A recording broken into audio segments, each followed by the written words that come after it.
Hey, I'm Matt Wenning at winningstrength.com, and today we're going to go over knee pain and some quick fixes and pro tips on what we do to reduce knee pain in powerlifting and in tactical, as well as just general populations.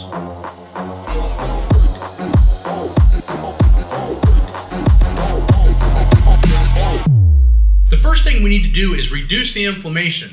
So let's attack that particular scenario with what we ingest. Well, the first thing we need to have is curcumin or turmeric. It's a natural anti-inflammatory. It's pretty easy to find. It's been used as a spice for 1,000 years. And why it's important to reduce inflammation is that a lot of us eat very pro-inflammatory diets. Lots of bread, gluten, dairy. So if we reduce inflammation, chances are we can reduce some knee pain. The next thing that we need to have in our diet is fish oil. Why? Most of us are low in fish oil consumption. Therefore, it's a natural lubrication for the body. Now, it doesn't happen overnight, but dosages of fish oil over a consistent period of time are going to be awesome for joint health. The problem with both of these is that you need to find companies that are heavily regulated so you're actually getting what you want and you're not getting all of the poisons that are in our oceans now. But fish oil needs to be heavily filtered. So I get all of my stuff from a place called ATP Labs. I'll write it up here.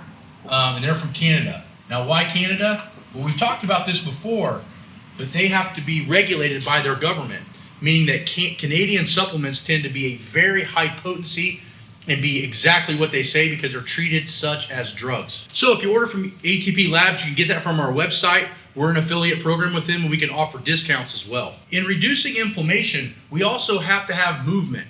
And that sounds kind of counterproductive, but it's actually not. Many people with knee pain have horrible either movement patterns or they have a discrepancy between certain muscle groups like quadricep to hamstring ratio. So a good proper strength conditioning program that's going to balance out the particular sides of that joint, namely the hamstring, is going to start reducing that pain as well. But let's look at some quick physical tips that we can do with minimal stuff to reduce knee pain. So the first thing that I like to use after every heavy leg day or if I've been on my feet training firemen all day is the lymphatic drain. And what that is where I lay on the ground or my bed and I put my feet up on the wall and I want my feet higher than my body. Now what this is going to do is depull all the inflammation in my feet, my ankles, my knees, and somewhat in my hips.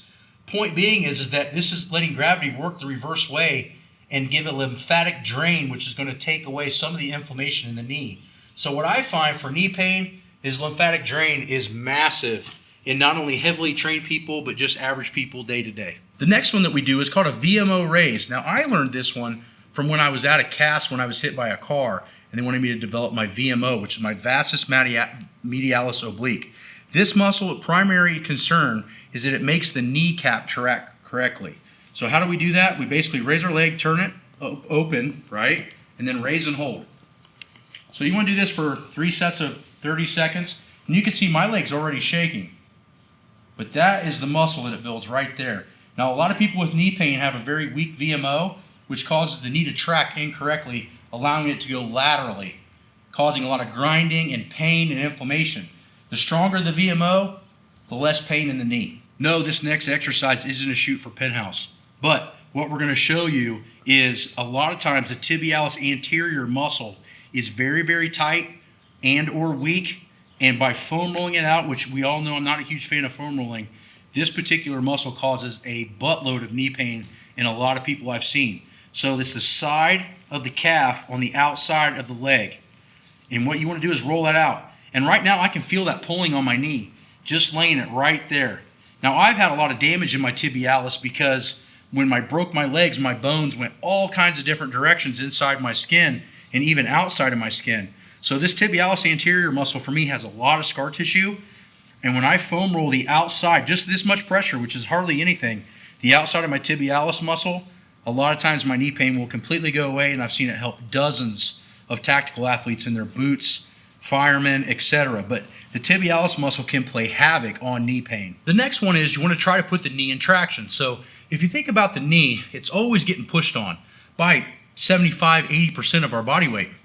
But when is it ever pulled back apart? And that is the real question.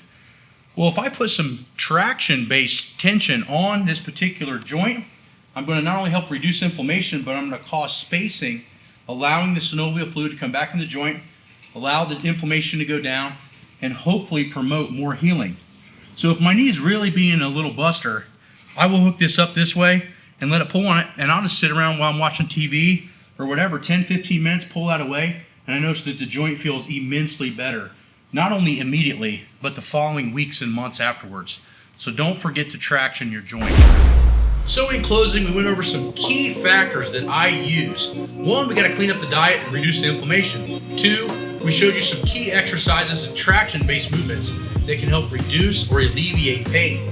So if you have any other questions on this particular matter, join the Patreon channel or sign up for our online coaching where we can actually dial in all your movements and get you to move correctly, do it right, and add some of these things in at the proper time and particular point of your periodization.